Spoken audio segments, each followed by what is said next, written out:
Jinise wayang.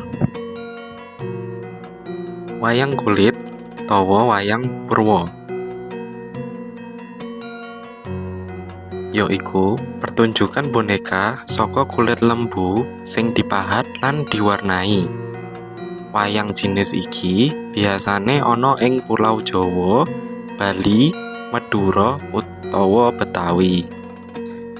Cerita sing dipentasake umume dijupuk saka epos Ramayana lan Mahabharata. Narasine biasane nganggo bahasa lokal kayata Jawa, Bali, Banyumasan, Madura, lan Betawi. Pagelaran iki biasa diiringi karo penabuh gamelan lan pelantun tembang. Wayang Madya diciptakake saking Kanjeng Gusti Mangkunegara papat pada waktu awal abad 17. Wujud wayang iki yaiku boneka kulit.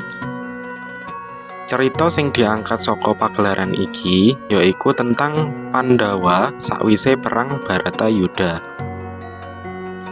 Wayang golek yaiku boneka sing digawe ing pagelaran di daerah Jawa Barat, khususé Sunda. Boneka iki digawe saka kayu lan diwehi klambi kaya menungsa. Tangan, sikil, lan sirahe isa diubahke sesuai saking jari-jari dalang sing digerakake nganggo bambu. Wayang golek wis dikenal sejak 1548 Masehi. Bar kuwi versi Sundane muncul pas awal abad 19. Cerita sing dipentasake wayang iki yaiku epos Ramayana utawa Mahabharata lan epos Arab utawa Persia. Wayang gedhog. Wayang gedhog mirip karo wayang kulit, nanging bahan utama sing digawe yaiku saka kayu. Cerita sing dipentasake umume dijupuk saka epos Mahabharata. Wayang krucil yaiku jenis wayang sing digawe saka kayu sing ukurane relatif cilik.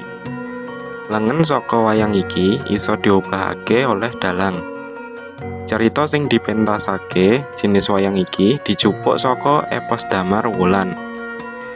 Ing pagelarane wayang ora dipasang nganggo debok, nanging dipasang ing kayu utawa pring sing dibolongi. Wayang beber yaiku jenis wayang sing paling tuwa ing Indonesia.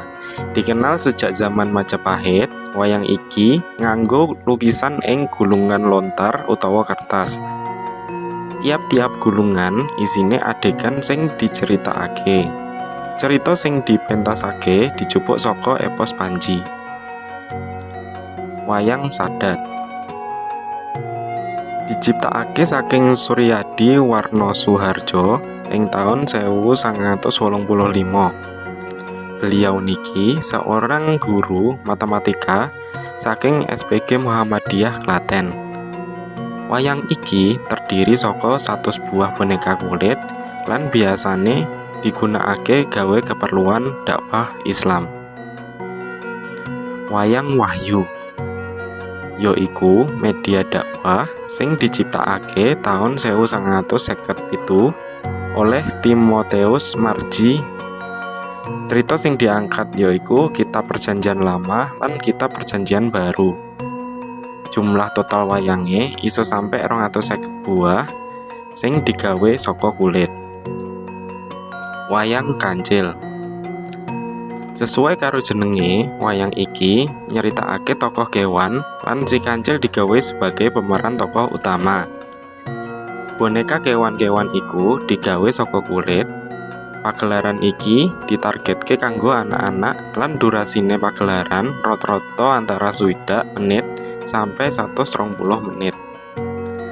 Pentas wayang iki biasane nggabungno loro bahasa yaiku bahasa Indonesia lan basa Jawa.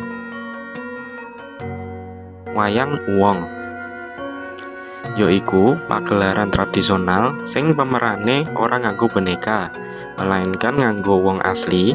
Kesenian iki muncul pas abad 18 ing Istana Mangkunegaran Surakarta. Narasi lan dialog pagelaran iki umume nganggo basa Jawa. Wayang pembangunan utawa wayang suluh.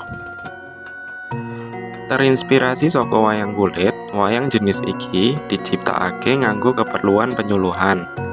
Pagelarane wayang iki nganggo boneka kulit sing diwehi pakaian layake manusia modern. Pementasane wayang iki sing pertama kali yaiku tanggal 1 Desember 1947 ing Balai Rakyat Madiun, sing kisahe nyeritakake masa penjajahan. Wayang topeng yaiku teater tradisional sing asale saka Jawa Timur. Pemerane wayang iki rata-rata wong lanang, termasuk sing memerane tokoh wanita. Kabeh pemerane iki nganggo topeng ndek wajahe lan pemerane iso sampe 20 sampe 30 tokoh. Lakon sing dimainno ndek pagelaran iki biasane ceritane saka epos Mahabharata.